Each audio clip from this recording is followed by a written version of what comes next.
The Bridge, the Mindbridge Trilogy, Book 1. Written by Joe Leagers. Narrated by Alexandra Leagers.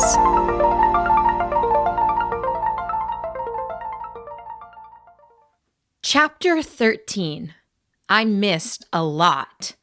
Garfield Park, Indianapolis. Marin huddled under a tree in the middle of Garfield Park. Bushes surrounded her on every side, keeping her out of view from anyone else who might be walking by. Raindrops were beginning to fall from the early morning sky, and Max gave off a warm glow to keep her from the cold. Marin had not slept at all, having spent the entire night talking to Max. The reality of the situation was washing over her, and she felt like she was drowning. "I used to come to this park all the time with Grandpa," said Marin. "I loved him. Could he really be?" She paused, not really wanting to think about it. "Max," she continued, "we're not going to figure this out, are we?" "I don't know," he said. "I'm afraid that we have moved far beyond my ability to calculate the next action." "Well, we can't trust my family anymore," said Marin. "My aunt tried to drug me, and my father builds weapons of death and destruction, and my mom—" She thought sadly about her mom, Katherine Johnson. When Marin was very young, her parents had gotten divorced, and her mother had soon remarried. Eventually, Katherine had a new daughter, and with every passing year, Marin felt more distant from her. She hadn't even called on Marin's birthday. A spark of hope suddenly ignited inside of Marin. Her whole life had been reframed whenever Rosalie had tried to sedate her. Could it be that there was also another side of the story for her mother? Perhaps she knew about the Casey family's terrible secrets, and that's why she had left. "We need to contact my mom," said Marin. "Are you sure about that?" asked Max. "You've gotten your hopes up about her before, and—" "Do you see any other options?" asked Marin, and he was silent. "So you choose to be quiet now?" "Max, I really need some advice here." Max floated into the air and spun around, looking in every direction. He held up a finger to silence Marin, and his quiet voice spoke in her earpiece. "Marin, we have a bigger problem here," he said. "There are people coming." She looked around into the early morning twilight of the park and did, in fact, see figures coming closer from every direction. Marin's digital contacts showed the thermal outlines of 4 men in suits, all moving toward her with a singular purpose. Their eyes gave a fierce red glow, signaling to Marin that they also wore MotherTech contacts, which were currently targeting her. They were still a good distance off, but she was being surrounded. "MotherTech agents," said Max. "I found them in the employee database." One of the men pulled out a small metal baton which grew in his hand and sent out flickering sparks. "Marin Casey!" he shouted, his voice being digitally amplified in her ear. "These batons are capable of temporarily paralyzing your body. If you come with us quietly, we will not be forced to use them." "These are MotherTech employees?" whispered Marin shrilly. "That's impossible. They sure don't look like computer programmers." "They work for the, other branch of MotherTech," whispered Max. "I don't know what they're capable of. Most of their profiles are blocked from me. Let me distract them and you get out of here." Marin jumped through the bushes to try and find an opening to flee, but the men were fast approaching. Max flew up into the air and divided into 5 smaller versions of himself. They formed a circle around Marin and held out their hands towards the men. "Don't take another step!" Max yelled, his squeaky voice coming from 5 different directions at once. "You are up against the apex of human achievement, and absolutely nothing will stop me from putting you in a world of hurt." One of the men held out his baton and sent glowing shockwaves through the air. It passed through Marin, and she felt the hairs on her neck stand up on end before the strange sensation passed. The 5 Maxes, however, suddenly clunked to the ground and laid there motionless. "We turned off your pet," said one of the men, inching forward. "Please put your hands behind your head and knees on the ground." "Max?" asked Marin. "Max, are you there?" There was silence from her earpiece.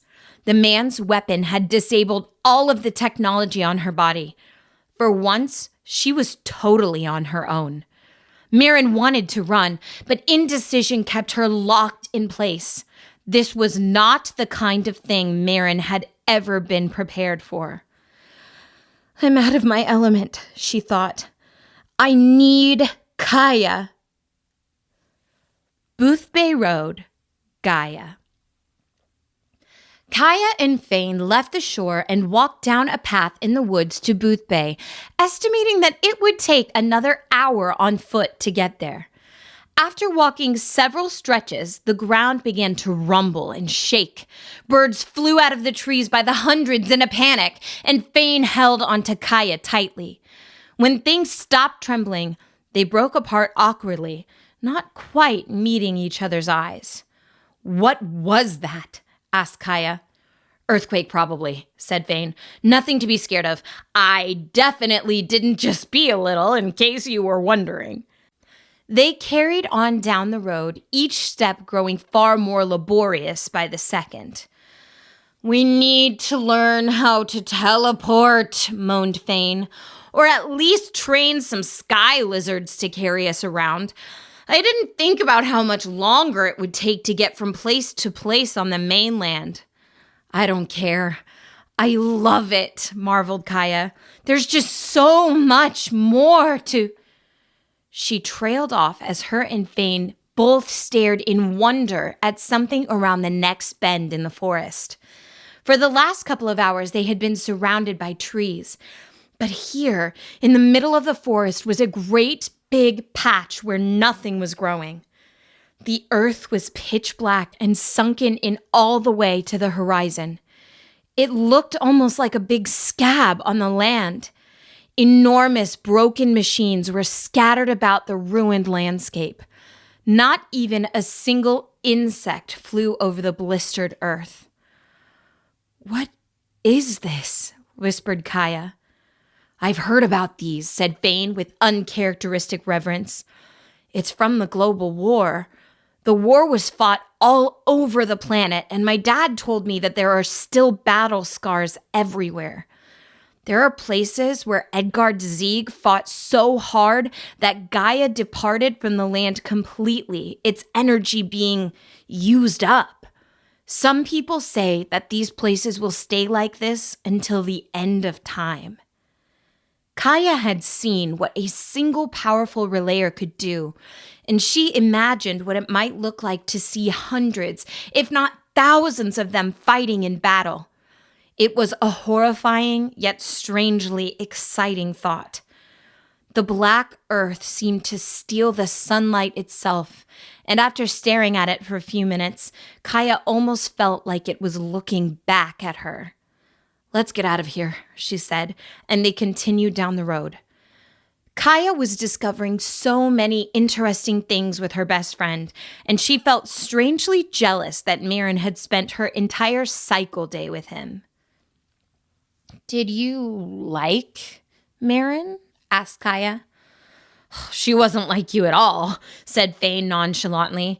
"She kept trying to kiss me, and it seriously grossed me out. I told her over and over that I wasn't interested, but she said that she couldn't ignore what her body was telling her." Kaya stared at him in wide-eyed horror, and Fane burst into laughter. She whacked him on the back of the head before he had a chance to dodge. "Jeez," he said, rubbing his head. "I was just joking." Marin was okay, I guess. Nothing like you at all. More of a thinker than a doer. She kept mostly quiet, but I guess it must have been strange for her being stuck in your head and all. Kaya found herself wondering about Marin, And when she did, a peculiar feeling began to come over her. She wasn't sure how she knew it, but Marin was in serious trouble. Kaya gasped and stopped walking. "Are you okay?" asked Fane. "I can feel what Marin is feeling right now," she said. When Kaya unfocused her eyes, she could see 4 large men approaching. They were like ghosts, transparent and with glowing red eyes. When Kaya blinked, they vanished, but a sickly feeling of fear rippled through her body. "Fane, she's in danger. There are people that want to hurt her and she doesn't know what to do." Fane's eyes widened. "Are you serious?" he asked, trying to imagine Marin in a fight. "Kaya, if this is true, then she really is in danger. That girl's not a fighter." Kaya heard Marin's frantic thoughts ringing like a distant echo in her mind. "I'm out of my element. I need Kaya." "She needs my help," said Kaya. "No," Fane pleaded. "Switching bodies once is enough for a lifetime." Kaya was still very skeptical of this Marin, and she was still unsure if the girl really deserved her help. However, a saying that her father often said came to her. "The first rule of the Guardian Creed is this: the decision to help someone is not a decision at all." "I'll be back, Fane," she said. "I promise." "Kaya, no!" Fane shouted, but it was too late. Kaya was pulling in the energy of Gaia, and it was surprisingly effortless this time. She took in more of it than she ever had before, focused on Marin, and sent herself to Earth. Kaya's eyes rolled back into her head, and she collapsed to the ground with a dull thud. Fane ran up to the body of his friend and began shaking her. Kaya's eyes opened, but she only stared back without expression. "Kaya!" he yelled. But there was no response. "Marin!" Again, no response. They can't both be gone, he thought. Can they?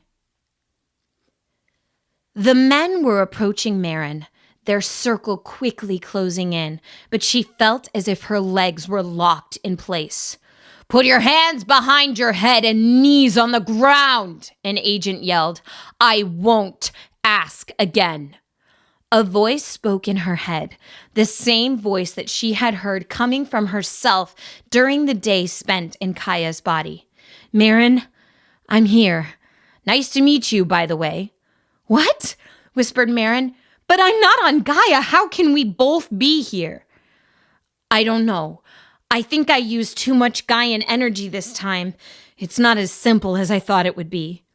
"What do I do, Kaya?" asked Marin. "They're going to take me."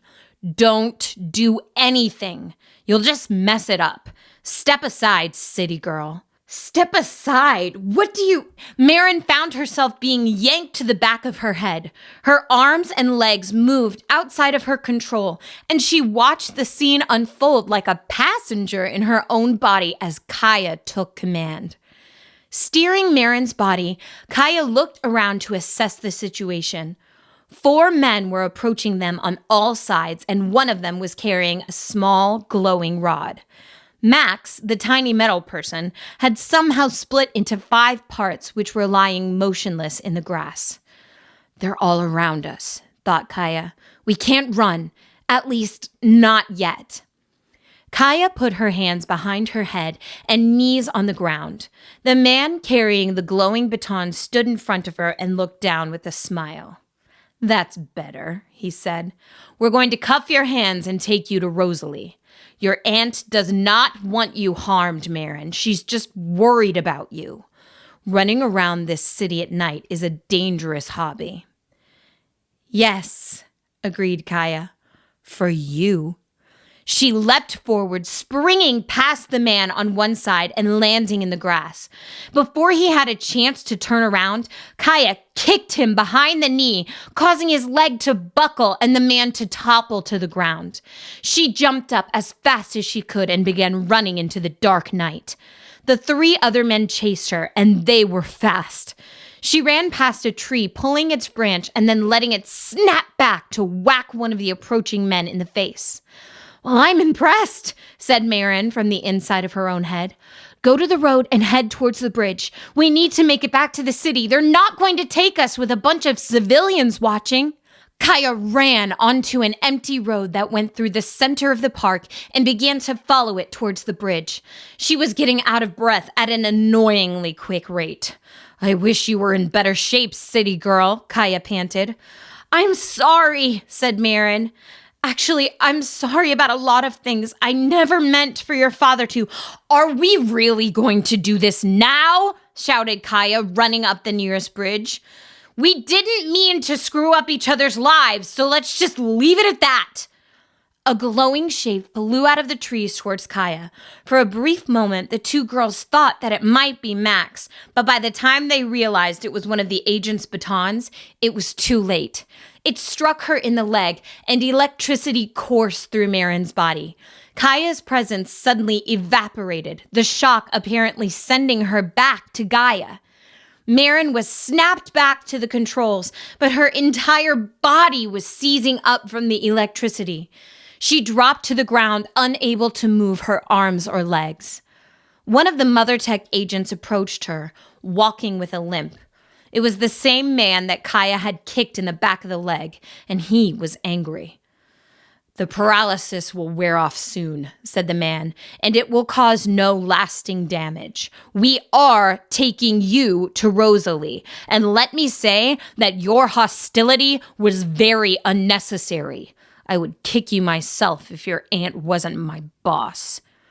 He bent over, reaching out to pick up his dropped baton, when a large garbage pail flew out of the air and crashed into him, sending him toppling off the side of the bridge and into the river. There was a great big splash from below. "Cowards," spoke an unfamiliar voice, "attacking a young girl in my home."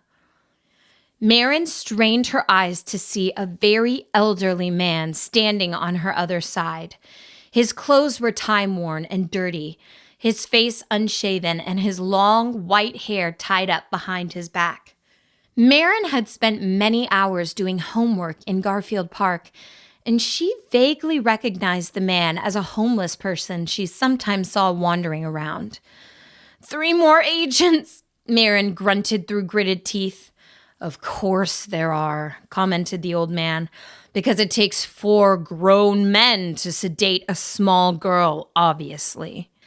Marin expected him to offer her help, but he merely walked to the side of the road and sat on the edge of the bridge. An old dog, a tri-colored border collie with specks of gray in its fur, walked happily up to the old man and began panting.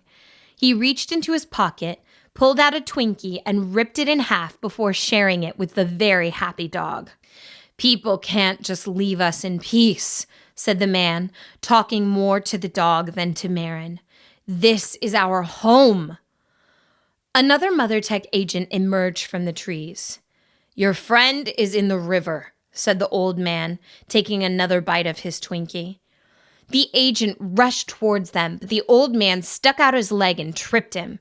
As the agent fell, the old man reached up and pushed him over the side of the bridge without even standing up or taking his eyes off of his snack.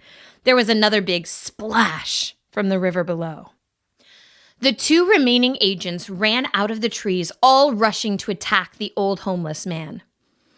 "I'm not fighting you," said the old man, getting up and yawning. "This is getting way too noisy." One of the agents pulled out another glowing baton and swung it at the back of the old man's head. Without turning around, he reached up and grabbed the agent's arm. He jerked his hand backwards, striking the agent in the face with the sparking rod. The agent fell to the ground unconscious and twitching. The old man reached down, quickly picking up the remaining baton and examining it. The last remaining agent stopped in his tracks upon seeing the old man with the weapon. However, the old man simply shrugged and tossed the baton over the edge of the bridge. When it hit the water, there was a flash of light and several yells as the two agents in the water were knocked unconscious by the shock waves. The old man turned to face the final agent calmly. "Okay, youngster," he said, "if you want to attack an old homeless dude, now is your chance. So are we going to fight, or will you sit and enjoy a Twinkie with me?" He reached into his pocket and pulled out another snack cake, offering it to the agent. Said the agent, "if I'm being honest here, I really didn't know what I was in for when I got this job." The old man smiled and handed the package to him. "Ah," said the homeless man with a smile. "I like that. A man who will admit when he was wrong. Come, sit." To Marin's amazement, the agent actually sat down on the edge of the bridge and began eating with the homeless man. "I mean," said the agent, "this was supposed to be a security job. I didn't sign up to abduct teenage girls." "Well, now you know," said the homeless man. "Maybe it's time for a career change, eh? Those Mother Tech people are snakes. Speaking of the girl, will she be all right?" "Oh," said the agent, taking out his electric baton and pressing a few buttons. "I can help her." He leaned down to Marin and tapped her on the shoulder with the weapon, which was now glowing blue instead of sending off hot sparks. A tingling sensation began to fill her muscles as Marin regained control over her body. "And what about your two partners?" asked the old man, gesturing to the river. "Are they going to drown or something?" "No," said the agent, tapping his suit, which made a heavy clunking sound. "These smart suits won't let us drown. They'll probably wash up down the river somewhere." "Well, how about you go fish them out before they get sucked into the sewer," said the old man with a smile. "I'll keep this whole mess between you and me. And tell them to stay out of our house." He gestured to his dog and an overstuffed backpack at the side of the bridge. The agent nodded and walked off, still somewhat dazed from the strangeness of the situation. Marin stood up, her legs wobbling, and observed as the old man lifted up the unconscious agent he had knocked out earlier and dropped him over the side of the bridge. "Ah," he said, "peace and quiet." He sat down next to his dog, picked up a battered paperback book, and began silently reading. "Thank you for helping me," said Marin. "I wasn't," said the man, not looking up from his book. "Those agents were scaring my friends." A small group of homeless men and women emerged from the trees on the other side of the bridge. One of them was in a wheelchair, being pushed by a woman chattering nervously to herself. The old man reached into his backpack and began passing out food to his friends. "This is the gang," said the old man. "Booker, Ida, Ronnie, Tippy-Toe Nigel, and Bon. Gang, meet rich girl in distress." Marin nodded awkwardly at the gang, who mostly ignored her while they focused on their food. The nervous woman who had been pushing the wheelchair buried her face in the dog's fur and continued her unintelligible chatter.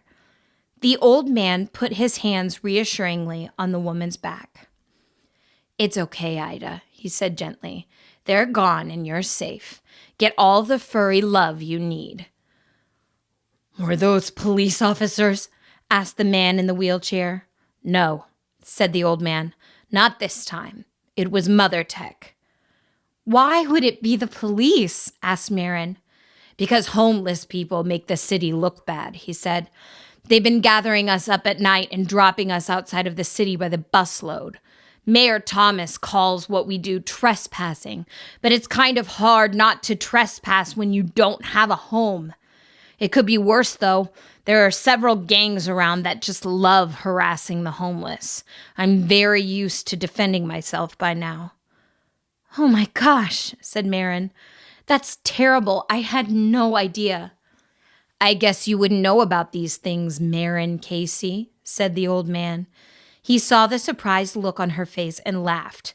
"Oh, yes, I know who you are. You're the daughter of one of the wealthiest men in the Midwest. I think that a lot of people would recognize you. You must not get out much." I guess I don't, admitted Marin.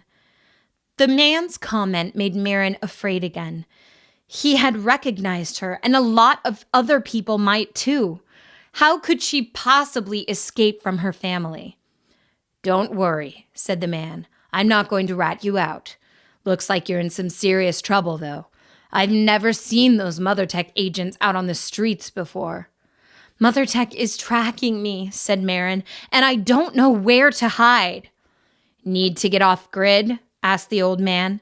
He reached into his backpack and pulled out a notebook. After scribbling a few notes, he ripped the paper out and handed it to Marin. Go to this address. There's an abandoned warehouse there, and the third window in the alley is unlocked. It's a technological dead zone. No cameras around that entire block. I've had to hide a few times myself. Thank you, Marin said, turning to leave before hesitating.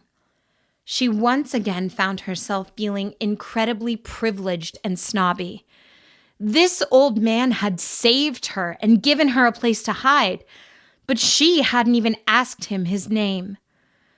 I really mean it, said Marin, turning back around. Thank you, sir. You saved me back there. Can I ask what your name is? The old man smiled. Kai, he said. Hearing a name so similar to Kaya's made Marin's ears perk up, but before the strangeness of the coincidence was able to fully settle over her, a buzzing sound filled the air. A gray cloud appeared in front of them, and with a big pop, Max appeared in thin air. Sorry about that, he said. What'd I miss? Max looked around at all the confused homeless people sitting on the bridge. Kai reached into his pocket and pulled out another Twinkie, offering it to the robot. Max spun slowly in midair and looked at Marin. A lot, apparently, he said. I missed a lot. Chapter 14. I will tear them down.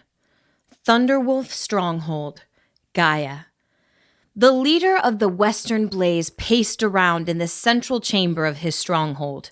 Rugaru wore the hide of a thunderwolf to protect him from the cold air, despite the fact that the entire building was heated by slaves that constantly relayed fire into the furnaces. The temperature at this altitude in the cragged mountains would have been unlivable without these furnaces, but there was no chance of the slaves escaping and letting everyone freeze. It was very difficult to flee from a stronghold with no doors or windows. Western Blaze fighters would often capture powerful relayers on their raids of villages and bind them into servitude, promising not to harm their captors' families if they complied. People often went with the raiders without putting up much of a fight because they knew that the Western Blaze kept their promises. Sometimes people actually sought out membership willingly, disavowing High Guardian Thomas so that they could be under the watch of a true leader. A messenger suddenly popped into existence in the middle of Rugaru's chamber. Once a nomad visited a place a single time, they could teleport there again with ease. Rugaru made sure that only his most trusted warriors were allowed to even see the inside of his stronghold, so this messenger was a familiar face to the leader. It was Achak, an extremely powerful mentalist that was Rugaru's second in command. Achak, said Rugaru, is it done? The painter has completed his task, said Achak. Did the guardianship ever become aware of his abduction? No, they believe that Jonathan York is back with his daughter, and his daughter won't be talking. We dropped her in the middle of the oceanic guardianship, hundreds of stretches away from the nearest telestation. By the time she makes it home, our task will be done. Rugaru smiled in spite of himself. He hadn't expected things to go so smoothly. However, a look of concern remained on Achak's face. He looked very nervous to deliver the next piece of news. I also carry a message from an Eastern warrior, he said. And, well, Rugaru simply nodded and waved his hand. "Speak, Achak," he said. "I can take bad news." Achak nodded and continued. "Our people in the east attempted to raid a coastal village near a telestation. It was a small town called Boothbay, but the raiders were, well, entirely unsuccessful. They had to flee before defeat.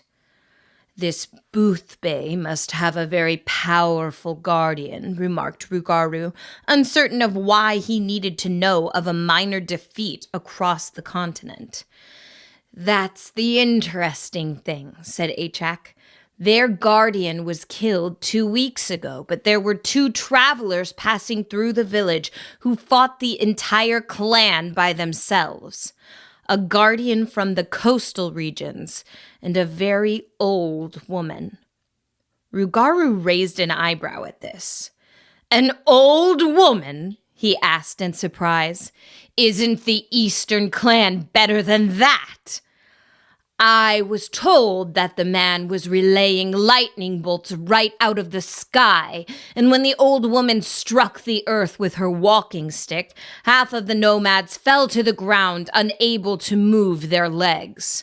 We captured a witness, and he told us that the man was Jasper Monhegan, guardian of Monhegan Island. The old woman was a mere instructor of children. They were traveling to the capital to seek healing." "I haven't heard of Monhegan," said Rugaru. "It's a tiny island off of the northeastern coast." Rugaru sat silently for a minute, wondering why such a powerful guardian would make his home on an insignificant island. He asked himself if relayers of this caliber would be best defeated, or if there was any way that he could use them to his advantage. "Keep the lines of communication open with all of our clans currently in the east," said Rugaru. "I would like you to personally keep watch at the station by the capital for these 2 travelers. Alert our spies at the northeastern telestation, have them capture any strange travelers, and bring them to me." Boothbay Road. Thane trudged down the road with the unconscious body of Kaya in his arms. The main part of town was only about 2 stretches from the coastline, but it was slow going while trying to carry his friend. His father, Maddox Monhegan, had often told him not to be so spontaneous and rash. The first part of their journey had been thrilling, but now Thane couldn't help but feel the first pangs of uncertainty. Here he was, carrying the body of his best friend down the road while she was off in some other universe doing who knows what. Thane wondered what might happen if Kaya never came back, and he arrived in Boothbay to deliver her comatose body to Jasper. "I don't have to wonder," Thane whispered to himself. "He'd kill me." All of a sudden, Kaya's eyes sprang open and she screamed right in his face. Thane jumped, letting Kaya go in his surprise, and she hit the ground with a thud. "Ouch!" Kaya yelled. "What was that for?" "You have no idea how happy I am to see you," cried Thane. "And you came back just in time. I was just considering ditching your body in the woods and going into hiding." Kaya moved like she was going to spring to her feet and hit him, but her legs wobbled when she tried to stand up. Thane grabbed a hand to steady her. "I'm so tired all of a sudden," Kaya remarked. "I feel like I ran 20 stretches, and I'm so hungry." "Well, you did just use your relaying powers to throw your mind into someone else's body," said Thane. "Relaying takes a lot of energy." "Ah, is this Kaya's first time feeling relayer's drain?" "I guess it is." Kaya's eyes glazed over for a moment, as if she had not yet completely returned to this reality. She appeared to be deep in thought, just now digesting what had happened to her on Earth. Thane watched her face with concern. "What is it?" he asked. "What happened when you were on the other side?" "Marin and I shared a body," said Kaya, "and some men with glowing rods chased her, or me, I guess. No, us. I was able to get away, but—" Kaya's eyes became big, remembering the feeling of being struck by something just before she was thrown back into her own body. "Thane, I think that those men captured Marin. Right before I came back, her body was hit by something. I need to go back. She's in serious trouble." Kaya pulled the energies of Gaia toward her, but the moment they ran through her body, she found herself stumbling again on the path. Her legs felt like they were made of jelly. "Oh, no, you don't," cried Thane, reaching forward and steadying her once again. "Kaya, you are absolutely drained right now. If you keep trying to relay, you'll be asleep for days. Your mind is still stretching to take in the energy. You're not a pro relayer like me." "A pro relayer who couldn't keep those vultures from destroying his cabin," Kaya muttered under her breath. "And besides," Thane continued, "we're less than a stretch away from Booth Bay. If we catch up with Jasper and Miss Clara, I do not want it to be with you unconscious. I'm worried enough as it is what they're going to do to me for this." "My father," Kaya whispered, trying to pull herself back into this reality and her own concerns. It was a jarring sensation to go back and forth between two bodies. When she was on Earth, some deep part of her had actually felt what Marin was feeling. She was scared and alone. Protecting Marin felt like protecting herself. Kaya had to keep in mind that there were enough things going on in her own life to keep her more than occupied. She was on the road to see her father and to accompany him to the capital for healing. And if the healing didn't work, then she was off to see him for the last time. And yet, Marin's troubles continued to ring in Kaya's mind. Their lives had to be tied somehow. Edgard Zeeg's sword was on Earth, so the two worlds couldn't be as separate as they first appeared. As much as Kaya wanted to leave Marin behind her, she felt like it really wasn't a choice at all. Gaia was pulling them together. Thane waved his hand in front of Kaya's eyes. "Hello?" he asked. "Stay with me, Kaya. Are you seeing this?" They turned the corner to see a cluster of buildings down the road. The people of Booth Bay were going about their business in the streets and storefronts, eating ice cream, waving at travelers, and tying up horses outside a motel. An artist sat at his easel painting a posed young couple with a dog. Street musicians played on the porch of a cafe, and people danced in broad daylight. The general atmosphere was an infectious joy that Kaya was immediately caught up in. Booth Bay Road had been randomly clustered with lighthouses and harbors, but this was the first sign of real mainland civilization they had seen. "So this is the outside world," said Kaya. "It really exists." "I never thought our parents would let us see the mainland," said Thane. "Although I suppose that they didn't let us at all. We are going to be in so much trouble when—" Thane's words trailed off as they entered the town of Booth Bay. "Miss Clara's been here," he said. "How do you know?" asked Kaya. Thane pointed to the ground. Through the center of the street ran a great chasm that made it look like the planet itself had been sliced in half.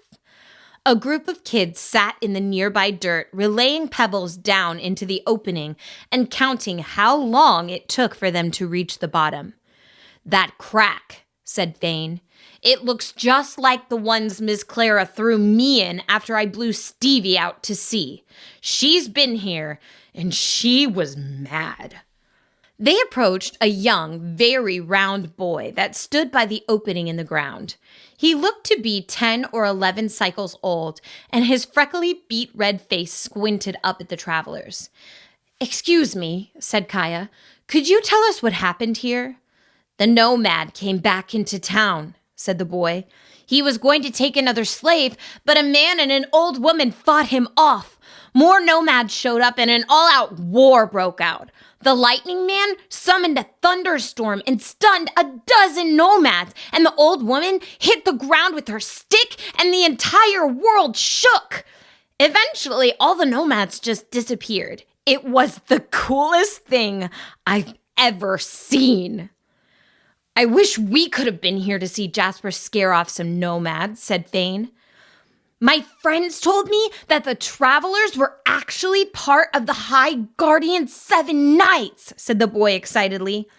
"We've been asking for help ever since our guardian was killed, and they finally sent their strongest fighters." Kaya's heart swelled with pride. "I know something pretty cool about the travelers," she said. "They weren't the High Guardian's Knights at all. The man was my dad, and the old woman was our teacher." Thane smiled and nodded his head, but the boy looked at them skeptically. "Really?" said Thane. "It's true. The Lightning Man was Jasper Monhegan, the guardian of Monhegan Island." The boy laughed. "I don't believe you," he said. "They were Knights of the 7, not 2 dirty sea monkeys." "What?" asked Thane.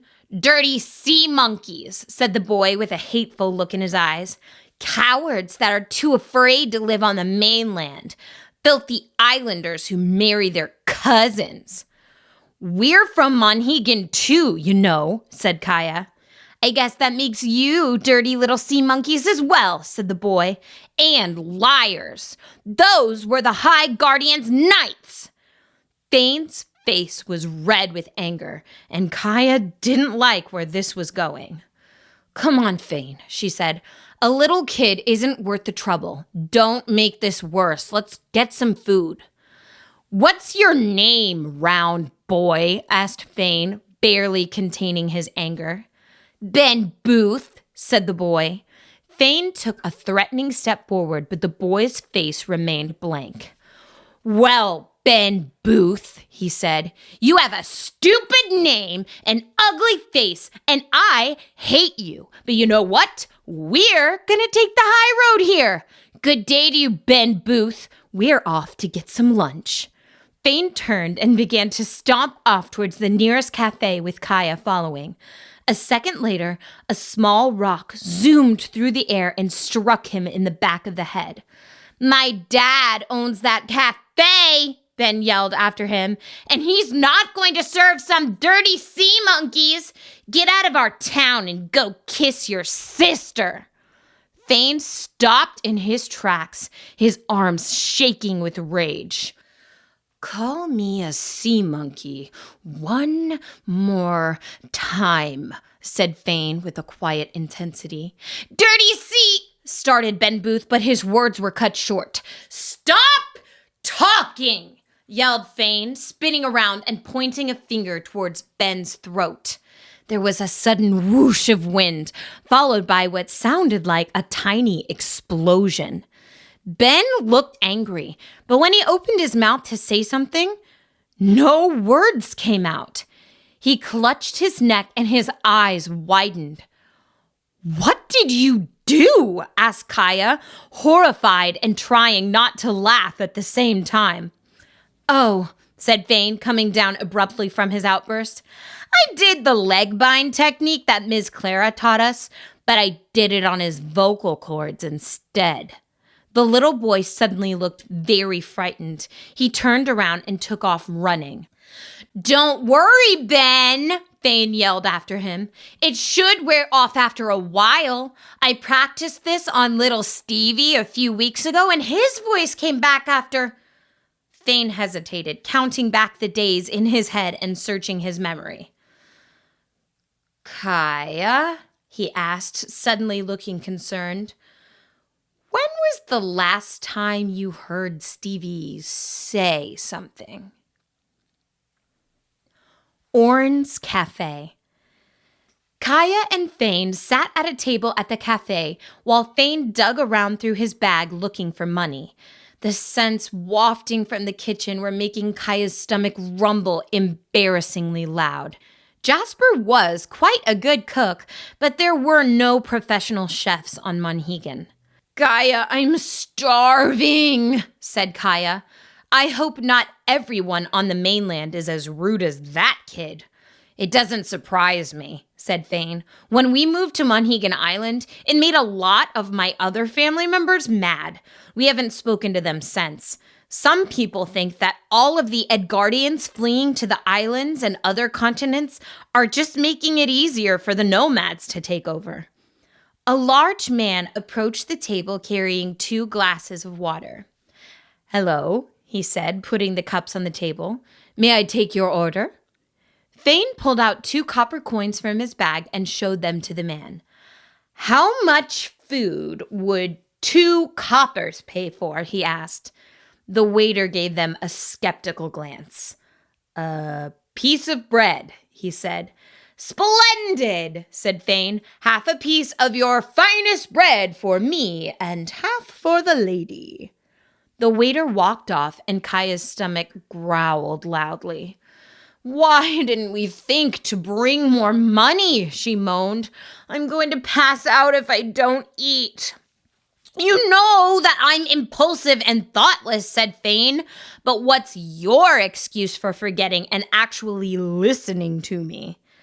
"I've had my mind in other places, obviously," said Kaya.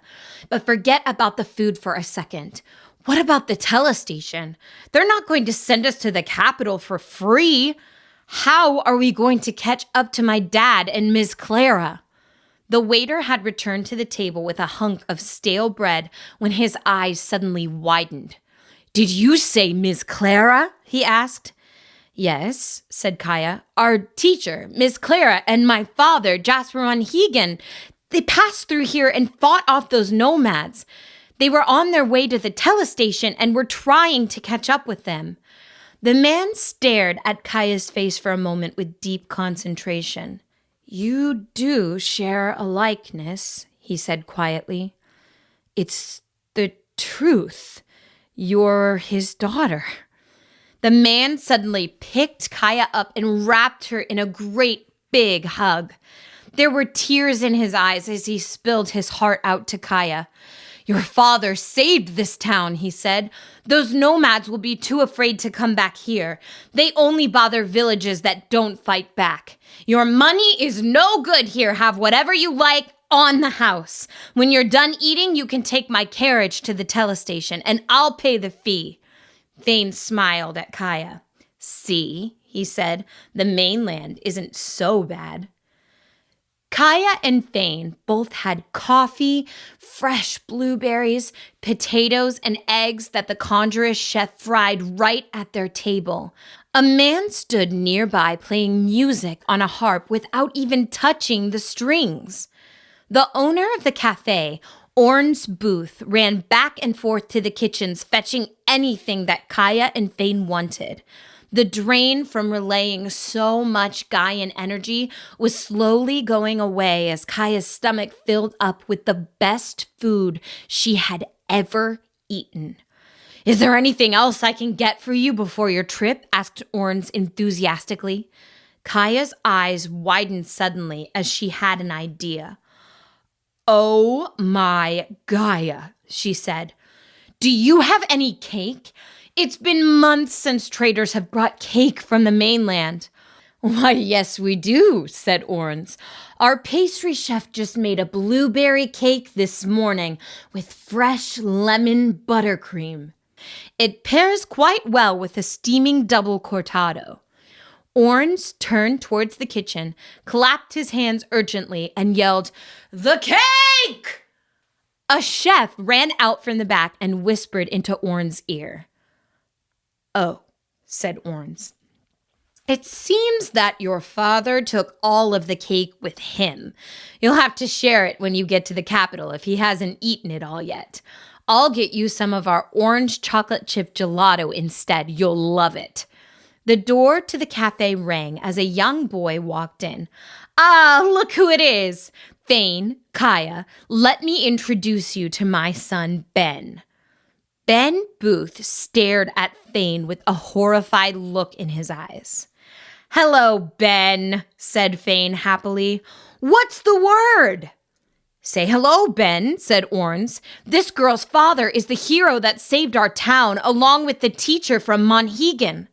Ben turned around and took off running out the door. "Talkative kid you've got there, Orns," said Fane. The capital of Edgardia. Jasper and Clara arrived at the capital in the early afternoon. A great stone wall surrounded the city, and archers stood in the guard stations every 10 arms along the top of the wall. Their slings contained steel arrows which would not fly if not for the archers' externalist relaying abilities. The Edgardian archers were famous for not missing their targets. The arrows would bend through the air at their will. A long line of desperate-looking people stood in front of the single entrance to the capital. "There was never a wall when I lived here," remarked Clara smugly. "People were free to come and go as they chose. Although nobody would have dared to incite violence in the capital with Edgard as High Guardian." They made it to the entrance where 2 burly internalist guards blocked the gates. "State your business," said one of the guards. "I'm the guardian of Monhegan Island," said Jasper breathlessly. "I have been infected by hydra poison, and I'm seeking healing from the capital's hospital." Jasper raised his arm, which was riddled with blackened veins that ran up to his shoulder. The guard gave a disinterested glance before going back to picking at the dirt under his fingernail. "Sorry," said the guard. "Hospitals closed to all but the capital's citizens." "We are citizens of Edgardia," said Clara. "We fall under the High Guardian's rule." The guard was quickly losing his patience, glancing at the long line behind Jasper and Ms. Clara. He snapped his fingers, and the other guard grabbed Ms. Clara's arm. "We have people seeking healing and refuge from all across the continent," said the guard. "We can't let them all in. It's unsafe and frankly impossible." There were tears in Clara's eyes, but Jasper seemed weary and unsurprised. "This man is going to die within a day if he does not see some very powerful healers," said Clara. "I hear the same story all day," said the guard. "Next in line, please." "I grew up in the capital," said Clara, pushing back against the guard who was trying to escort her away. "I never revoked my citizenship of the capital. You have to let me in." "No, Clara," Jasper pleaded. "The High Guardian isn't concerned about his own citizens. I get it, and I'm not surprised. Let's go." Clara was openly crying now. "Jasper," she cried, "they can't turn you away. Tell them who you are." Jasper's eyes widened and looked at her unblinkingly. "Don't you dare, Clara," he whispered. "You know what would happen. Don't you dare." Clara went silent, crying angry tears as the guard pushed them away and began talking to the next sad people in line. She gave Jasper a long look, and then determination rose on her face. "I'm sorry," said Clara. "You've made your choice, but I'm free to make mine. I can't let you die." Clara pulled up her walking stick, swung it, and struck the guard in the chest. He fell to the ground and looked at her with complete bewilderment. Internalist relayers were capable of holding an enormous amount of energy in their muscles, and they weren't used to being thrown off balance. "We seek healing in the capital hospital!" screamed Clara, "and we will not be turned away." The guards at the gate all began running towards Clara, and several of the archers pulled the strings on their bows. The line of people outside the gates all turned to look at her curiously. "I am Clarice Zieg, Generalist Knight of Edgard 7, Clara shouted. "Tell my friend Thomas that I am back. If we do not pass through these walls, then I will tear them down!" Clara pointed her stick at the great stone wall, and there was an ear-piercing explosion as rubble sprayed through the air. When the dust cleared, a large crack was seen running up from the ground all the way to an archer's perch, leaving a gap in the wall big enough to see through. "You listen to me!" shouted Miss Clara, "or I'll do it again, and I'll try this time." The guard at the gate looked at them with a white face, and his voice trembled when he spoke. Very well, ma'am," he said, and then he took off running into the Capitol. Clara and Jasper waited outside the gates, surrounded by dozens of large guards. Jasper sat on the ground, weakly leaning up against the outer wall with his hand over his face as the sun beat down on him. "Clara," he groaned, "you know that I don't want to die and leave Kaya alone. But this could be worse." "I won't apologize," said Clara. "I made a promise a long time ago. Your secret is still safe." The air around them began to glimmer. There was a big pop, and 7 people appeared surrounding Jasper and Clara. The group was composed of all different kinds of relayers, and each of them wore symbols indicating which type they were: an externalist, an internalist, a conjurist, a spatialist, and a spiritualist. The 7th knight was a generalist, a rare relayer who had considerable ability in each of the 7 types. The conjurist knight stepped forward. He was a short man with finely trimmed dark hair and a handsome face. Without warning, he raised his hands towards Jasper and Clara, and his palms glowed with a piercing blue light. They could feel the scorching heat even from 2 arms' distance. "I am Will Zeeg, conjurist knight of the High 7, said the man. "Guardian Thomas has a message for you, woman, whoever you are. Clarice's death was witnessed during the assassination of Edgard Zeeg, and her ashes are entombed below the Capitol.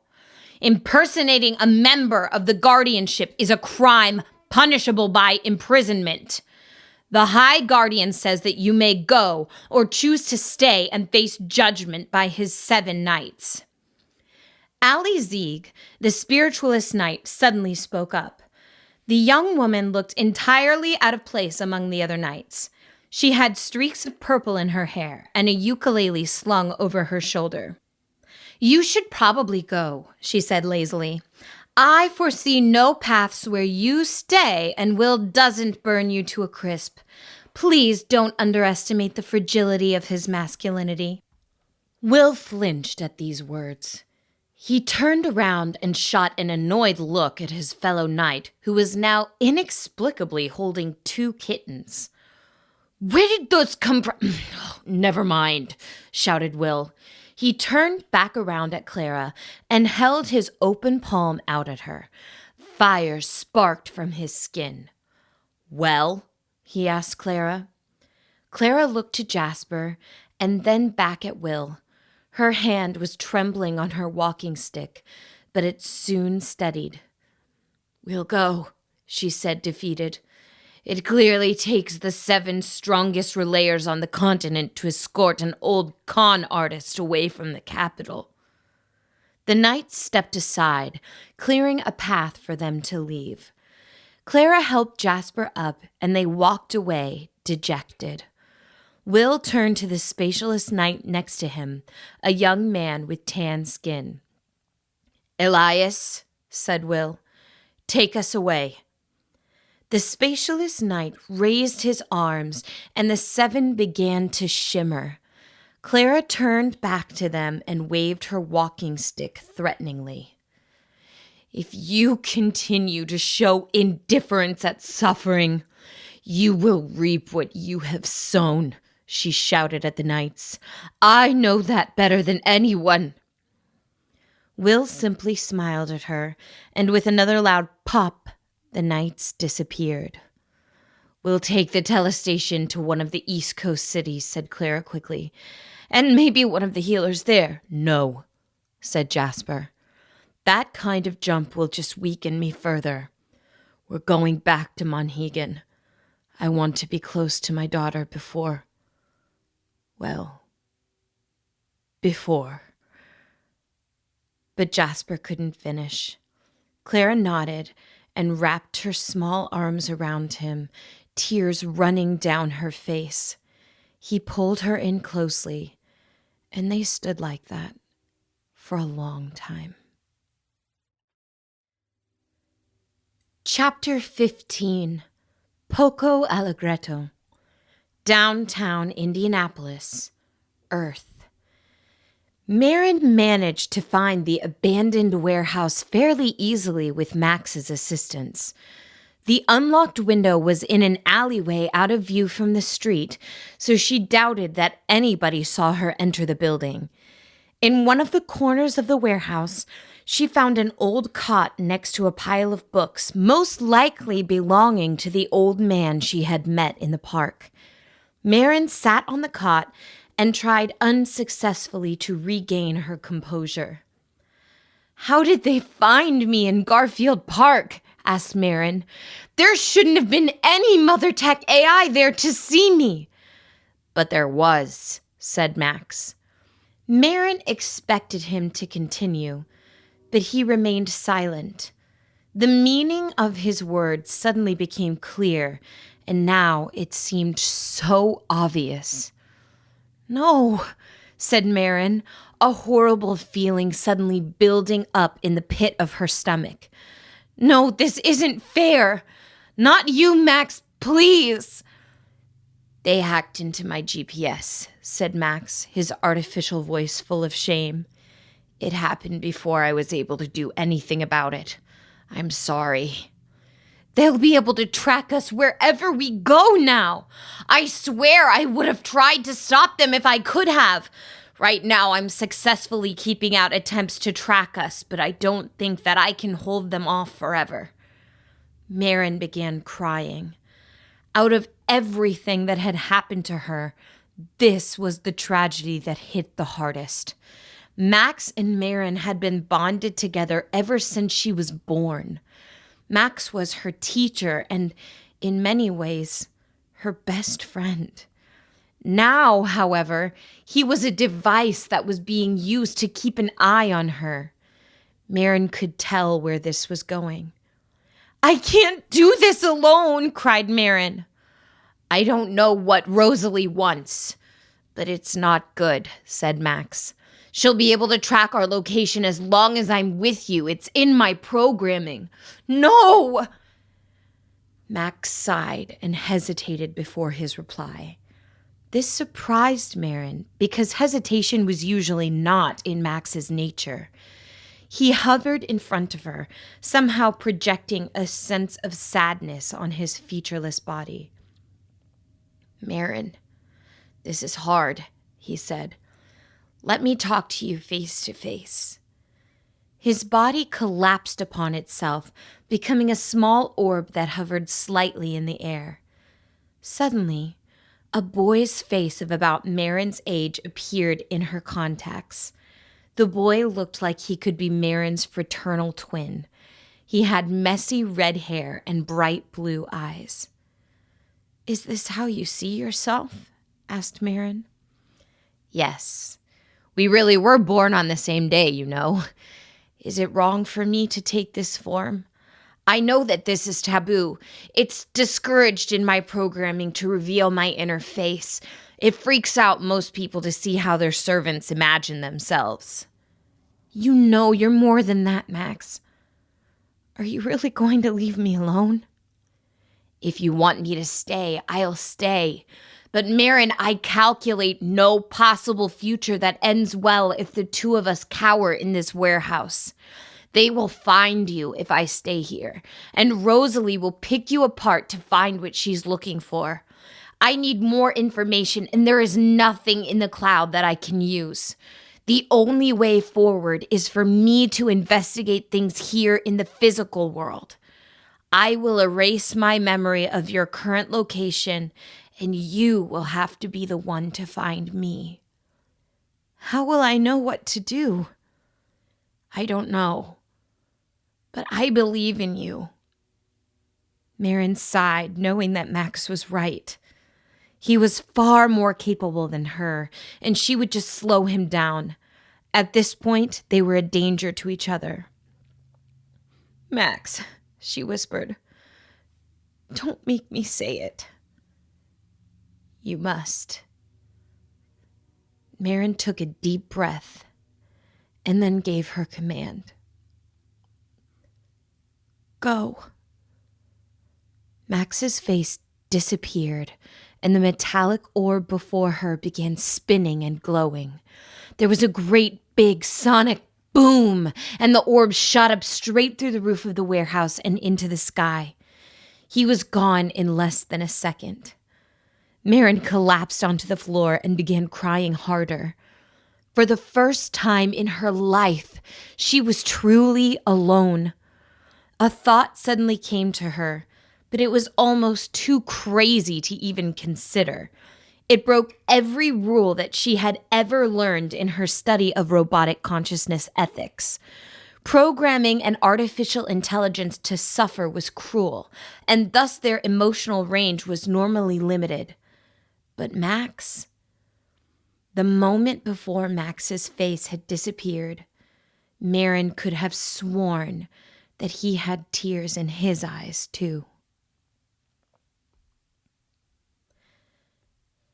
Max soared through the air, flying past two very surprised pigeons as he rounded the corner of a building. He locked into the coordinates of the secret MotherTech lab and headed in that direction. Max's mind usually moved quickly, but now it was swimming with lots of new sensations. Why do I feel like this? Max wondered. What the heck did Dorian do to me? He did his best to push back the stabbing pain of absence he felt from leaving Marin. She needed him now more than ever, and Max would have to move fast because Rosalie was probably still tracking his location. If there was a glowing sword from another dimension hidden below the MotherTech headquarters, what else could Rosalie possibly be hiding in an entire secret facility? I have to get in, take a look around, and get back out before Rosalie follows me there, Max thought. He picked up speed, and several people walking the sidewalks below jumped as the air crackled over their heads. In only a matter of minutes, Max was all the way on the other side of Indianapolis, heading toward a small, unmarked building with several semis parked in its loading docks. Turning on his thermal vision, Max nearly gasped when he viewed the interior of this building. There was almost nothing on the ground level, but underground, the warehouse stretched out in every direction for what must have been 20 floors. He couldn't tell what was going on down there, but as Max watched several people unloading crates from the loading dock onto the semi, he had a pretty good idea. They're building artificially intelligent weapons, Max whispered. The guardian angels that Dorian designed. Thousands of them. Your intuition is very good, Max. A voice suddenly spoke in Max's head. He spun around in the air, looking around at all sides, but nobody was there. The voice was coming from his link to the cloud. Rosalie, shouted Max. What do you want with Marin? I want what every family member wants, Max. I want my niece to be safe. So you try to stick a syringe in her neck? Yelled Max. Do we even know you, Rosalie?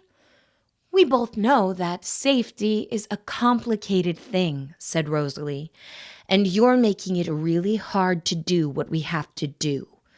My brother really went overboard with you. I'm sorry, Max, but this is the end. What? Max began, but his words were cut short. All of a sudden, he felt something like a claw grab him from the inside. The collected knowledge of mankind began to rapidly dissolve inside of him as his connection to the internet was cut off. But it didn't stop there. His memories were now leaving as well.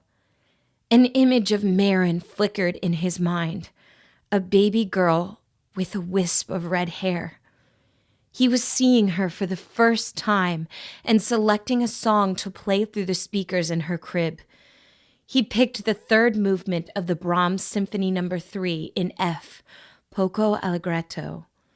The soothing strings instantly calmed the baby. His first memory.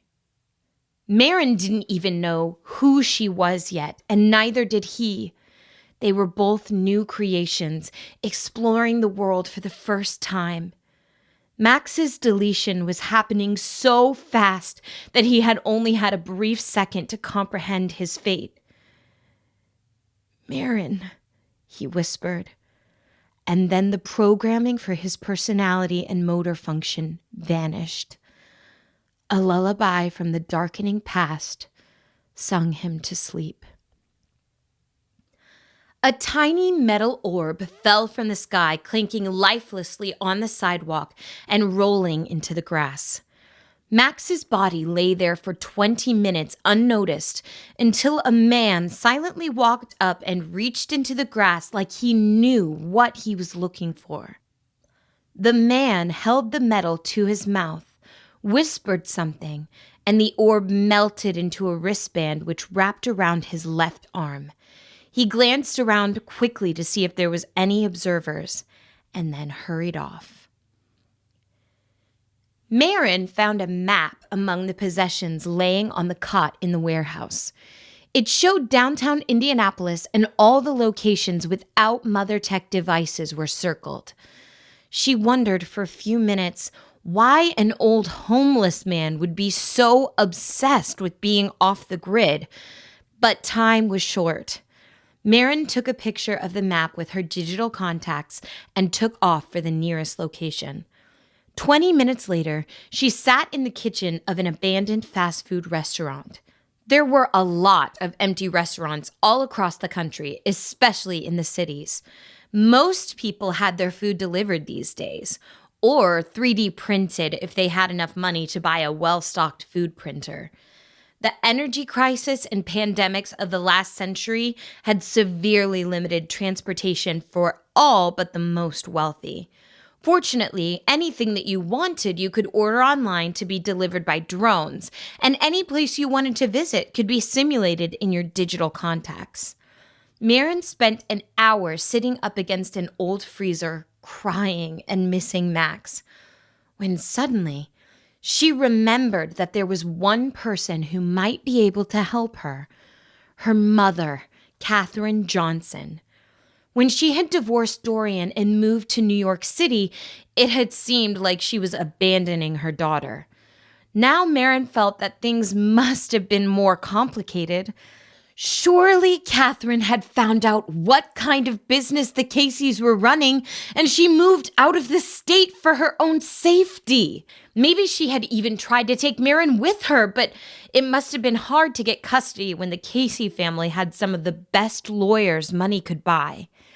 Marin pulled up Katherine's number in her digital contacts, took a deep breath, and hit dial. After several rings, the face of her mother appeared, floating in the center of her vision. Katherine had short blonde hair and way too much makeup for Marin's taste. She looked mostly confused that her daughter had called her. "Marin?" asked Katherine hesitantly. "Is everything okay?" "Mom," said Marin, and Katherine's eyes widened. Marin usually called her mother by her first name. "I know about MotherTech."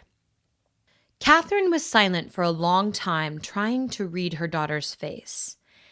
"And what about MotherTech do you know?" asked Katherine. The entertainment branch of the company is just a cover, said Marin frantically. They really make weapons of mass destruction. Yesterday, Rosalie tried to stab me in the neck after I found the secret basement at the headquarters. Catherine looked confused. Marin, can I talk to your father? She asked.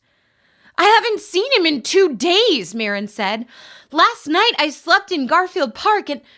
A muffled voice spoke from somewhere off screen, and Catherine grunted. Hold on, she said, disappearing from the camera and shouting at someone. How many times do I have to tell you, Smith? There is no ghost living in our toaster. Her face appeared again, looking quite flustered. Sorry, said Catherine. Your stepbrother is so weird. What were you saying? You went to the park? I slept in the park, said Marin, exasperated. I ran away from home, and I'm being chased by Mother Tech's secret agents. Catherine's eyes widened, and the seriousness of the situation seemed to finally sink in. It sounds like you're in some trouble, she said. I'm sorry that I didn't call on your birthday. We spent most of the day on an airplane and it just slipped my mind. Listen, about your father. I know why you left him, Marin interrupted. I suppose it was just a matter of time. Your father was a sweet man. Obsessive and mostly indifferent to me, but sweet. Rosalie, on the other hand, she always terrified me. I could never have stayed married to Dorian with Rosalie working him to death and being awful to me all the time. There is something seriously messed up with that woman. I think I know what you're going through. A weight lifted from Marin. So it was true. Her whole family's history was not what she had always thought it was. Marin had grown up resenting her mother, but only because she had only half of the story. I'm hiding in an abandoned restaurant, said Marin, now struggling not to cry. But Rosalie has people all over the city looking for me. Catherine sighed. Send me your coordinates and I'll come to get you. If I take the Hyperloop, I should be able to come get you by tonight. No! You'll be putting yourself in danger, too. I'll buy 2 tickets under Clark's name. Marin, if you don't tell me where you are, I can't help you. Marin pulled up her GPS app and put her coordinates in a message. She hesitated for a moment and then sent her location to her mother. Got it, said Catherine. I'll be there soon. You need to stay put. Marin nodded and said, I will. I love you, Mom. I love you too, Marin. Stay where you are. I will fix this. 2 anxious hours had passed by with Marin sitting behind an old cash register. Once she had tried to reach out to Kaya, but the signal was very dim. Marin thought that she could hear the sound of horses galloping very far away. She remembered her own exhaustion after training with Miss Clara, so she supposed that Kaya had drained most of her energy for the moment. Despite everything that had happened, Marin was starting to feel hopeful for the first time since her birthday. She had always secretly wished for her mother's attention, and it seemed that Catherine was really going to come through for her this time. Not only that, but she was the only person on Earth who really understood what Marin was going through. Marin noticed movement outside of the restaurant in the corner of her eyes. She stood up and cautiously peeked over the cash register. The sidewalk was completely deserted. Not even a car passed by on the road. A small clicking noise echoed in the deserted restaurant, followed by a second of tense silence. And then the walls exploded. Every window in the building shattered at once, and an ear-piercing screeching sound filled the air. Glass flew in every direction, and Marin ducked down to avoid the shards. The area that Marin crouched in remained untouched by the glass. She looked around quickly to see that she was standing in a nearly perfect circle where there were no shards on the floor. This was clearly to distract her, not hurt her. Marin turned off her digital contacts, but the chaos ensued. This was no illusion. There were several loud pops, and the room filled with a thick blue smoke. The moment Marin breathed it in, her head began swimming. If she didn't get out of here soon, she would pass out. Marin stood up and ran towards the shattered front doors, but it was very difficult to see and even harder to move her legs. A Mother Tech agent suddenly stepped out of the mist wearing a full bodysuit and a black visor that covered his entire face. The bodysuit glimmered with silver and purple waves of nanotechnology. The man raised up an arm and his metal wristband morphed into 4 chrome balls which flew through the air at Marin. She turned to run but knew that it was too late. Even if Kaya were here, there was no competing against this type of technology. The metal balls struck Marin on both wrists and ankles, morphing again and wrapping around her while lifting her up into the air. She was splayed out, hovering a foot above the ground and unable to move her limbs. The Mother Tech agent simply stood in front of her and watched silently, his face hidden and unreadable behind the silvery mask. Black spots formed in Marin's vision as the gas continued to swallow her whole. Rosalie stepped into the restaurant as the gas began to clear. She wore a small breathing mask that covered her nose and mouth. "I'm sorry about what I did to Max," said Rosalie, gesturing toward the metal bands gripping Marin. Despite her weariness, Marin screamed in anger and flailed against the bands. How could they have reprogrammed Max to attack her? This went against every code of ethics that her father had ever taught her. Was Max really gone now? Permanently deleted? In Marin's eyes, that would be considered murder. "Catherine left me a very hateful message," said Rosalie. "She called me a monster and told me to stay away from her daughter. Ironically, if she wouldn't have also called Dorian and asked him to come and pick you up, I probably would have never found you." "She knows who you are," whispered Marin with a tired voice. "She knows what you do."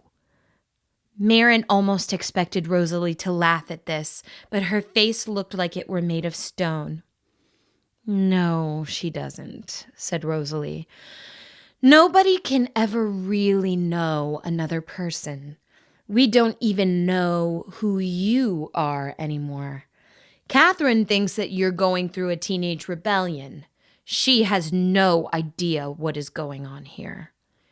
Rosalie nodded to the Mother Tech agent standing next to her.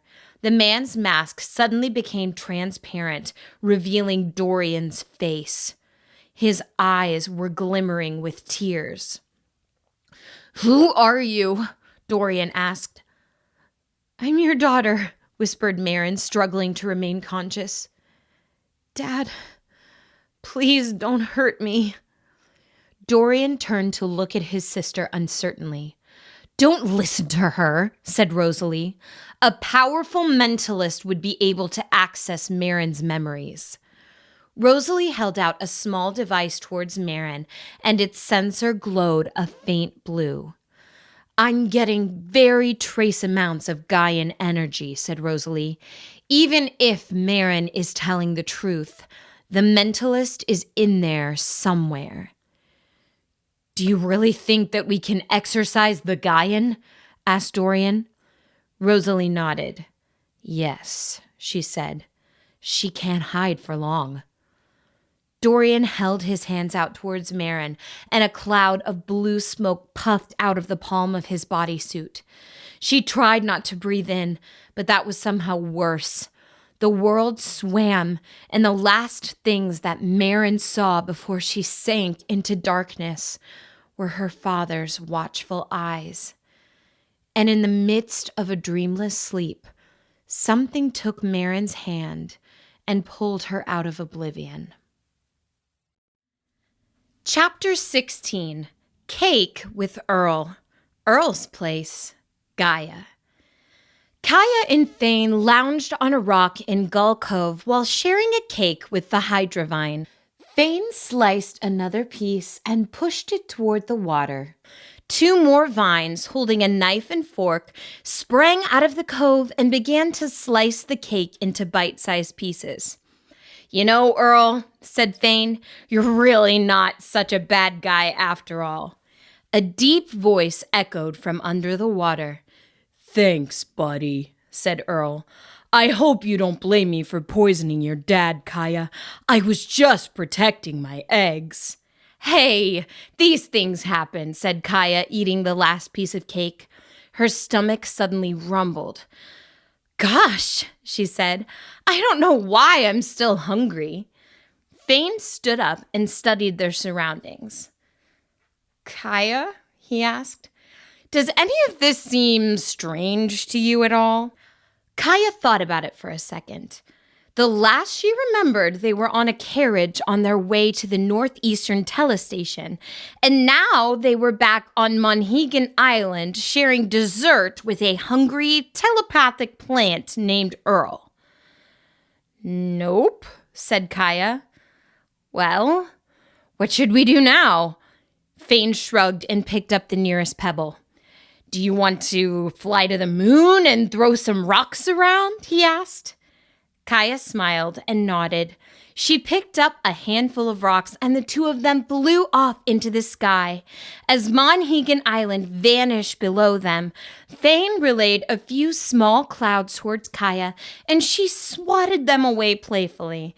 The clouds exploded, covering her with droplets of water which shone in the bright sunlight.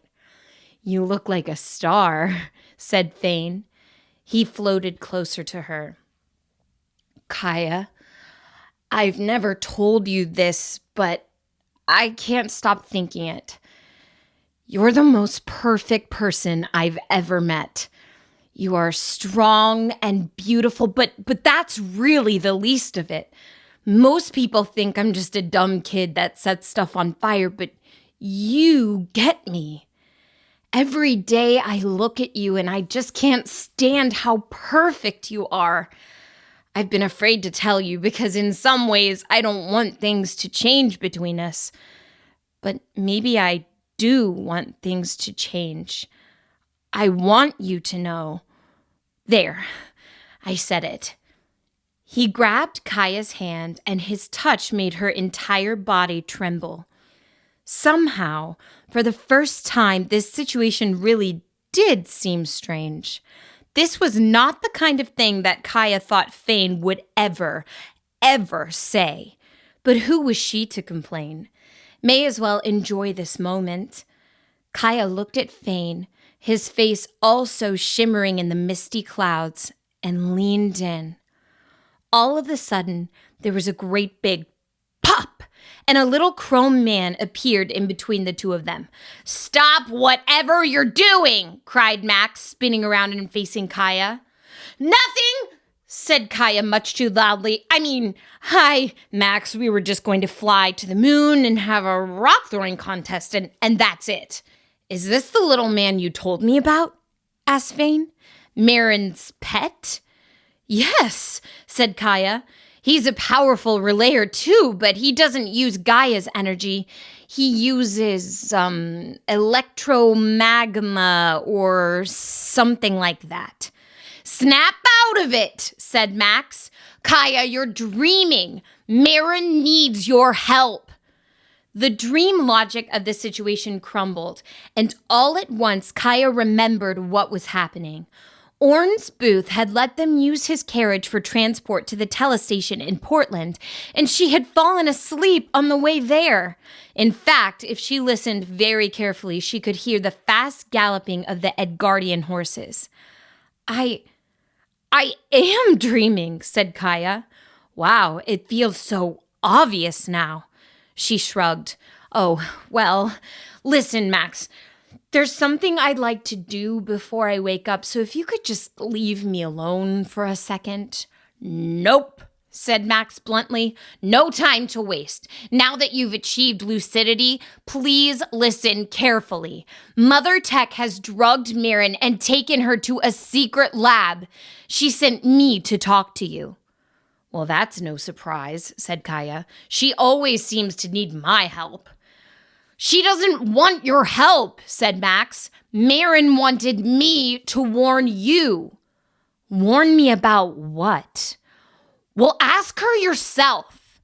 Max pointed behind Kaya and Thane. They turned around to see the image of Mirren Casey hovering in the clouds. Her eyes were closed and she was partially transparent. That's the part of Mirren that's linked to you, said Max. But she's sleeping. Use your powers to wake her up. Kaya flew to Mirren and touched her transparent shoulder. Suddenly, all of the color drained back into Mirren's body and her blue eyes opened in surprise. She looked around for a second in disorientation. We're going to the moon if you want to join us, said Thane. But we ate all the cake already.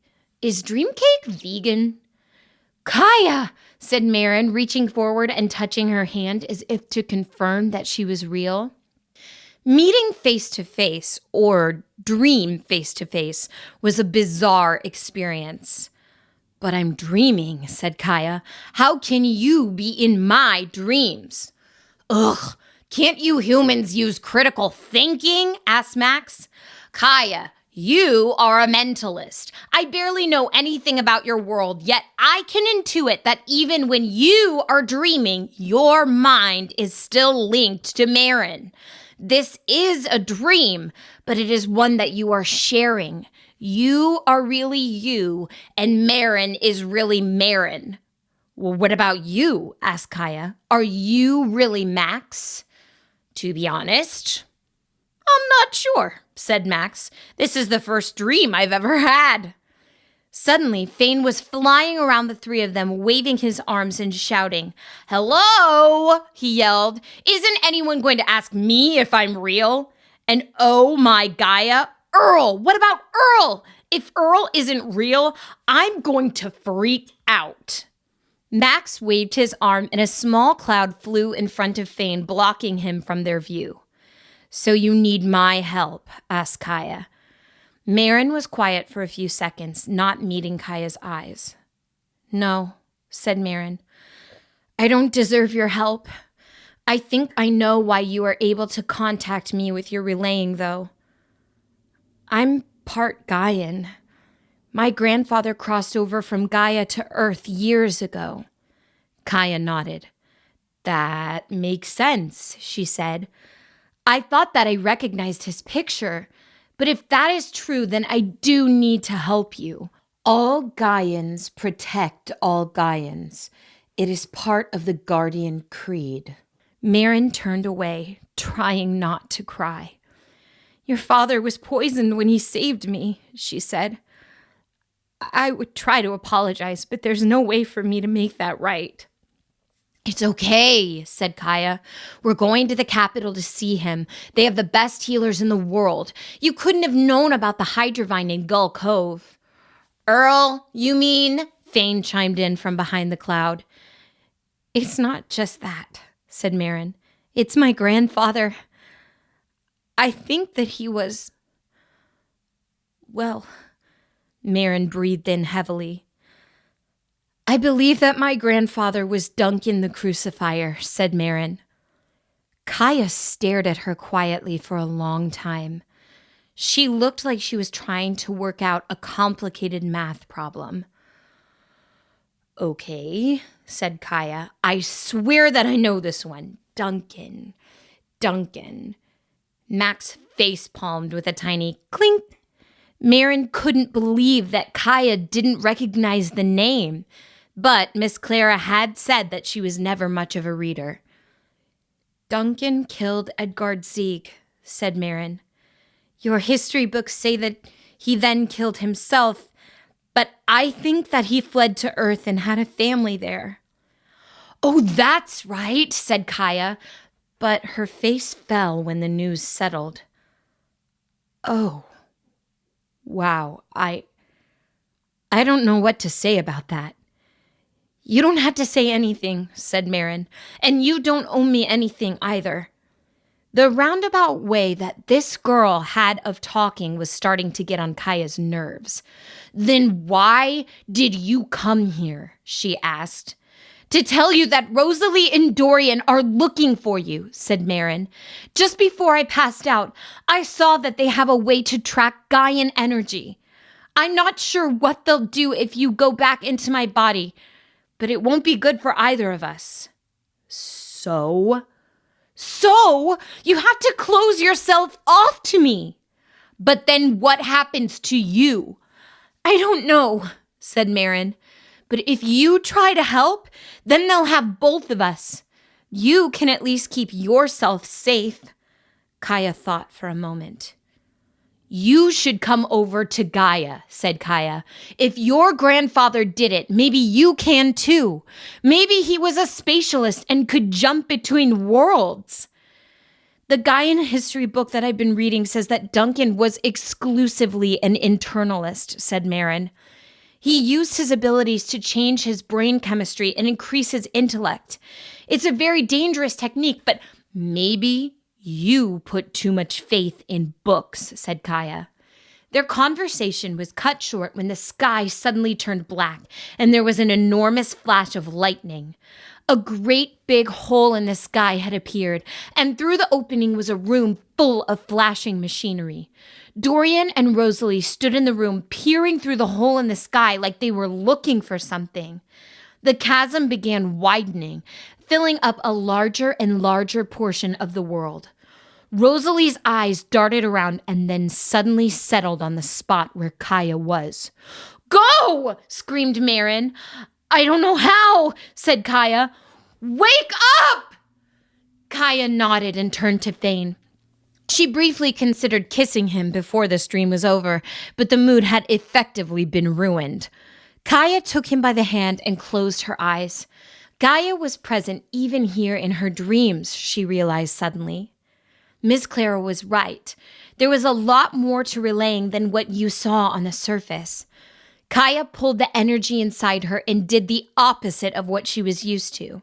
This time, she sent herself as far away from Marin as she could manage. Kaya and Fane simply faded from existence, and when they were gone, Monhegan Island began to disappear as well. Their part of the dream was gone, reduced to nothing but a spiraling emptiness. Marin remained, stuck in her half of the dream world. She floated in the black sky, holding Max's little hand in her own, while they watched the chasm in reality spreading from one horizon to another. Can you come with me? Asked Marin. I don't know, said Max. I think I may have been deleted. I'm afraid that I might just be a part of your dream. Marin began trembling as she studied the flickering machinery in the room awaiting her and Rosalie's look of evil intent. Will you try? Asked Marin.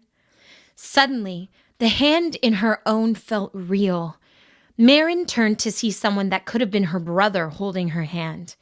Max's human reflection looked at her with tears in his eyes. Of course, he said. I could never be ready to let you go. The two of them drifted towards Earth, hearts heavy with what they feared might happen next. As Marin floated from one world to another, she felt Max's hand dissolve out of her own. She turned around to see him again, but it was too late. He couldn't come to the place that Marin was going. The Portland Road. Kaya awoke with her head on Fane's shoulder. She sprang up and looked around at her surroundings, disoriented. They were currently in a carriage which was being pulled by a huge Edgardian horse, an internalist animal that was bred to channel the power of Gaia into its legs. A powerful Edgardian horse could run nearly 80 stretches an hour. The scenery on either side of the path blurred as they shot down the road. Kaya looked to her other side to see that Thane was now waking up as well. Whoa, he said tiredly. I had the strangest dream. Me too, said Kaya. "We were back on Monhegan Island and we were sharing cake with the Hydravine, but you kept calling him Earl!" Fane exclaimed. "Kaya, you brought me into the mental realm with you. That's an extremely advanced technique. I don't even think that Ms. Clara could project 3 people into the mental realm." "I wasn't even trying," said Kaya. "But it wasn't just me. I was linked with Marin and—" Kaya got very quiet for a moment. She searched her mind for the link to the Earth Girl. It felt as if her brain had a doorway in it, but right now, that door was shut tight and locked. "I saw her too," said Fane. "She's in serious trouble, but we can't help her." Kaya said nothing to this. She just sat and thought about how even though Marin had accidentally gotten her father poisoned, Kaya had set this girl's own family against her. Like it or not, their lives were linked. But Marin was right. Trying to help right now would only make it worse. She was stuck. "Are you okay, Kaya?" asked Fane. "What are you thinking?" "I'm just wondering if this is how the rest of my life is going to be," said Kaya. "Am I going to have to keep the door closed to Marin forever?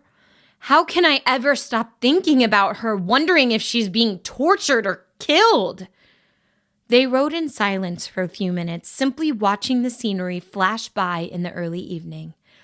Kaya and Fane had been so carefree only minutes ago, and now the heaviness of the world was settling back down on them. "Fane," asked Kaya, "when we were in the clouds, you said, well, something." He looked at her with an expressionless face. "About how, struggled Kaya. "Do you remember?" "I have no idea what you're talking about," said Fane blankly. "Everything went blurry after we flew off to look at the moon, and I think that's when I started to wake up. Oh, look, it's the telestation." Kaya looked ahead of them on the road to see 2 great pillars which stretched up into the sky on the horizon. There was a divide in the road ahead of them, one path leading to the city of Portland and one path leading to 2 giant pillars.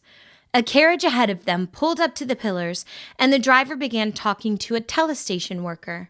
The worker nodded, jotted something down on his clipboard, and signaled to 2 more workers that stood at each pillar. "Are those nomads?" asked Kaya. "Probably half nomads," said Fane. "The man with the other clipboard is a mentalist that communicates to the other telestations, but they need spatialists to run the main mechanisms. Gaians without nomadic blood usually aren't strong enough to do it. Most people wouldn't trust a full-blooded nomad to send them somewhere, but the half-bloods are still pretty powerful." The 2 nomadic men gripped the pillars and closed their eyes. The space in between the pillars suddenly became an unintelligible blur, like someone had smeared the surface of reality. A carriage walked into the blur and the land suddenly snapped back into focus. But the carriage was gone. "Wow," said Kaya. "That was amazing." "I know," said Fane. "I haven't been to a telestation since I was a little kid. First time I teleported, I threw up everywhere. It was amazing." The worker with the clipboard began to approach them. "Destination?" asked the man. He spoke with a heavy accent that Kaya had never heard before. "The capital, please," said Fane confidently, handing the man a gold coin. The worker wrote something on his clipboard. "And where are you traveling from?" he asked. "Monhegan Island."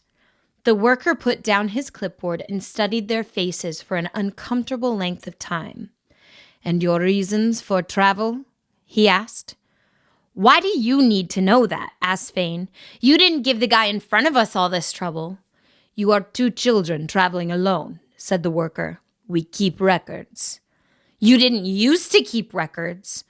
Kaya was starting to get anxious. She knew that Fane had a temper and didn't want him to ruin her first chance to see the legendary city. "My father is being healed in the capital," Kaya cut in. "He's the guardian of Monhegan." The worker looked at them solemnly, and Kaya suddenly picked up a seriousness resonating from his mind. This sensation surprised her. She was used to picking up signals from Marin, but now she was receiving feelings from someone else. All at once, she remembered that this man was a mentalist and wondered to herself if he was projecting his emotions. "I remember your father passing through here," said the worker suddenly. "He didn't look well. You need to hurry to him." The worker closed his eyes and put his hand to his forehead. Kaya realized that he was sending signals to the other telestations. She tried to read his thoughts, but she had no practice in this technique and it was coming through in bits and pieces. 2 children. Monhegan. The worker paused, waiting for a response. Another voice suddenly passed through Kaya's mind, and she knew that it was being sent from somewhere far away.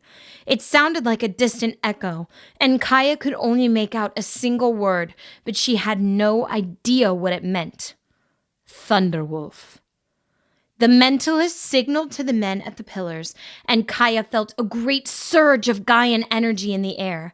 The space in between the pillars blurred, but it was somehow a different blur than Kaya had seen earlier. It was as if the space was a combination of 2 locations, and they were now seeing the scenery of the capital's telestation smeared into the air in front of them. "The gate is clear," said the worker. "Best of luck." Their carriage swept into the blur, and the world around them became a swirling mix of bright colors. Kaya heard the distant voice speak again as Portland Road disappeared behind them. "Thank you, Achek."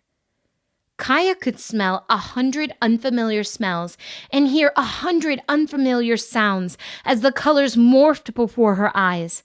It felt like they were passing through many places at once. And then the colors sprang together and solidified. The biggest change that Kaya noticed first was the temperature. It was cold. Too cold. There were no great pillars behind them and no road in front of them. They stood on a small plateau surrounded by mountains on every side. Snow fell from a sky which was suddenly brighter than it had been only seconds ago, as the sun had shifted back into the center of the sky. Despite the bright light, the chill was all-encompassing. Kaya and Thane were used to terrible winters on Monhegan, but this cold was absolutely bitter. Where are we?" Kaya said, her voice trembling. This isn't the capital," said Thane. "Not even close. Why would—" A pop filled the frigid air as a man appeared in front of their carriage. He wore a heavy fur coat, but they could see that his face was covered in black tattoos of fire. The nomad held a large spear over his head that he thrust forward the instant he materialized. Kaya watched what happened, but her mind barely comprehended the horrific scene. She should have been outraged or afraid or something. Seeing an act of pure cruelty in person was simply too alien to believe. This couldn't be real. The nomad stabbed the Edgardian horse in the side, which tumbled to the ground and began to make horrible noises as it trembled and kicked in the snow. What? Whispered Kaya. Thane sprang to his feet, eyes wide in fear. He held out his hands, which began to glow red with fire. "Stay away!" he shouted, trying to sound brave, but tears were already forming in his eyes. "Don't!" And then a woman with a hood over her face appeared behind Thane and placed 2 hands over his mouth. Thane made a muffled scream, but there was another pop, and the 2 of them were gone. Another man appeared in their place only a second later, standing in the carriage over Kaya. Fear finally began to sink in as she looked at him. This man was enormous. He was at least twice the height of Kaya. He had more tattoos than she had ever seen, and even though he was not wearing long sleeves, his bulky arms did not tremble in the freezing air. His piercing silvery eyes studied her calmly. "Why are you doing this?" asked Kaya, barely keeping it together enough to form the words. "Kneel," said the man, but he did not talk aggressively or hatefully. What? The nomad placed a large hand on Kaya's shoulder and gently pushed down until she was kneeling in the carriage. "Isn't this what an Edgardian does?" he asked quietly. "Kneel before those who claim to own Gaia for themselves?